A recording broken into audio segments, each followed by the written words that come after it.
Good morning, students. Om Namah Shivaya.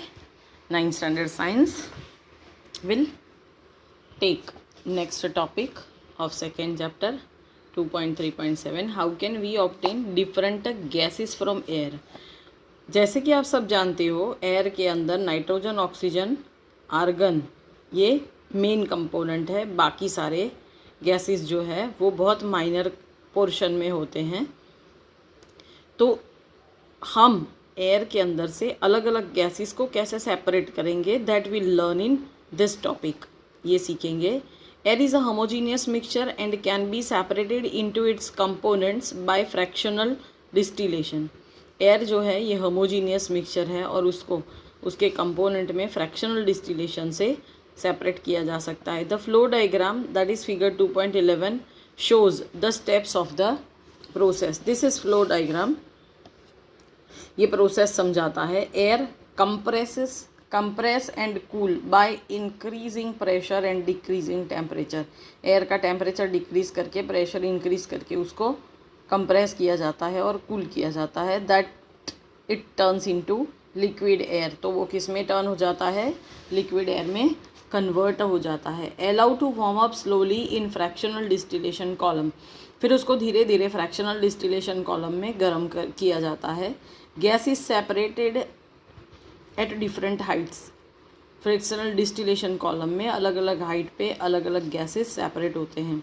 Boiling point -183% air by volume, oxygen 20.9, argon -186 that is an percentage by volume 0.9%, and nitrogen -196 boiling point and percentage volume 78.1. If we want oxygen gas from air, figure 2.12, we have to separate out all the other gases present in the air. अगर हमें air से खाली oxygen चाहिए तो हमें पहले जैसे figure 2.12 में बताया है सारे के सारे दूसरे जो गैसेस प्रेजेंट है एयर में उसको सेपरेट फर्स्ट करना पड़ेगा. The air is compressed by increasing the pressure and then it's cooled by decreasing the temperature to get liquid air. अगर हमें लिक्विड एयर को लेना है मतलब ऑब्टेन करना है तो पहले जो एयर है हमारे पास उसको कंप्रेस करना होगा इंक्रीजिंग प्रेशर इंक्रीज करके. फिर उसको कूल करना होगा टेम्परेचर को डिक्रीज करके, तब हमें लिक्विड एयर मिलेगी. This liquid air is allowed to warm up slowly in a fractional distillation column. इस लिक्विड एयर को धीरे धीरे फ्रैक्शनल डिस्टिलेशन कॉलम में वार्म अप गर्म करते जाएंगे. Where gases get separated at different heights. जहाँ पर अलग अलग हाइट पे गैसेस सेपरेट होते हैं depending upon their boiling point. उसके बॉइलिंग पॉइंट के ऊपर डिपेंड करके. Now you have to answer this following question. Arrange the gases in air in increasing order of their boiling point. ये boiling point को ध्यान में रखो और उसके इंक्रीजिंग ऑर्डर में अरेंज करो. Which gas forms the liquid first as the air is cooled. जब एयर को कूल किया जाएगा तो कौन सा गैस सबसे पहले लिक्विड में कन्वर्ट होगा. This is the diagram of this separation of components of air. This type of situation और arrangement is done for the separation of component of air. Now your next topic is 2.3.8. How can we obtain pure copper sulfate from an impure sample? If you have given impure sample, copper sulfate में अगर कुछ impurities है तो उसमें से आप pure sample कैसे obtain करोगे. Take some approximately 5 gram impure sample of copper sulfate in a china dish. china dish में 5 ग्राम के जितना sample ले लो impure. Dissolve it in minimum amount of water. उसको वाटर के मिनिमम अमाउंट में डिज़ोल्व करो. Filter the impurities out. जो इम्प्योरिटीज़ है उसको फिल्टर करके बाहर निकाल दो. Evaporate water from the copper sulphate solution so as to get a saturated solution. अभी वाटर को इवेपोरेट करो कॉपर सल्फेट के सॉल्यूशन में से ताकि हमें सैचुरेटेड सॉल्यूशन मिल जाए. Cover the solution with a filter paper and leave it undisturbed at room temperature to cool slowly for a day. अभी इस सॉल्यूशन को फिल्टर पेपर से कवर करके अनडिस्टर्ब कंडीशन में छोड़ दो ताकि वो धीरे धीरे स्लोली टेम्परेचर उसका रूम टेम्परेचर पे आता जाए. एक दिन के बाद after 1 day you will obtain the crystals of copper sulphate in the china dish. We will have crystals, pure crystals of china dish in the pure crystals of copper sulfate in the china dish. This process is called crystallization. If you have been asked a question that write or explain crystallization, you have to write this activity. Give answer. What do you observe in the china dish? China dish में क्या देखने को मिलता है? That is pure crystals of copper sulfate. Do the crystals look alike? Crystals सब एक जैसे दिखते हैं? Yes. How will you separate the crystals from the liquid in the china dish? Liquid से क्रिस्टल्स को चाइना डिश में से अलग कैसे करेंगे? द क्रिस्टलाइजेशन, तो फिल्टर पेपर के ऊपर उसको डाल दो, फिल्टर पेपर जो है वो लिक्विड को एब्जॉर्ब कर लेगा और सिर्फ क्रिस्टल्स बाकी रह जाएंगे. The crystallisation method is used to clarify solids. Solids को क्लैरिफाई करने के लिए क्रिस्टलाइजेशन मेथड का यूज़ होता है. For example, the salt we get from the sea water can have many impurities in it. जैसे कि हमें सी वाटर से जो सॉल्ट मिलता है उसके अंदर बहुत सारी इम्प्योरिटीज़ होती है. To remove this impurities the process of crystallisation is used. इस इम्प्योरिटीज़ को रिमूव करने के लिए क्रिस्टलाइजेशन का प्रोसेस जो है वो यूज़ होता है. Crystallisation is a process that separate a pure solid into the form of its crystal from a solution. Crystallisation ये प्रोसेस है जो प्योर सॉलिड को सेपरेट करता है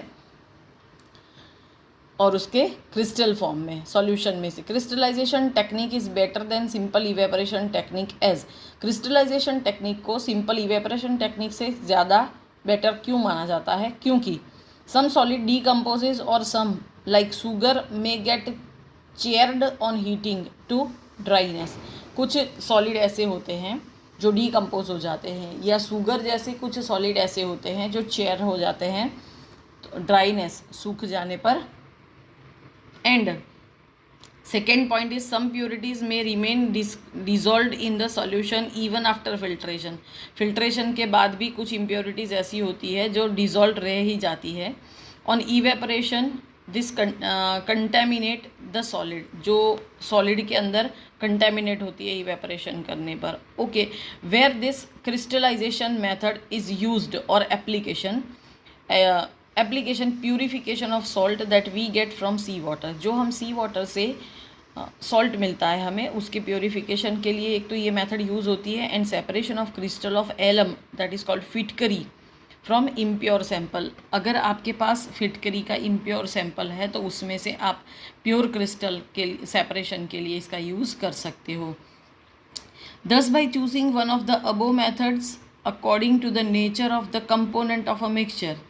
तो कोई भी एक मेथड सिलेक्ट करके जिससे आपको मिक्सचर का नेचर पता है, मिक्सचर के कंपोनेंट का नेचर पता है, we get a pure substance. तो उसको इनमें से कोई भी मेथड, जितने भी मेथड अब तक हमने समझे हैं उसमें से कोई भी मेथड को यूज़ करके प्योर सब्सटेंस को हम पा सकते हैं. With advancement in technology many more methods of separation techniques have been devised. Advancement, जैसे भी टेक्नोलॉजी एडवांस हो रही है तो बहुत सारे सेपरेशन के मेथड डिवाइस हो रहे हैं, नए नए बन रहे हैं. In cities drinking water is supplied from water works.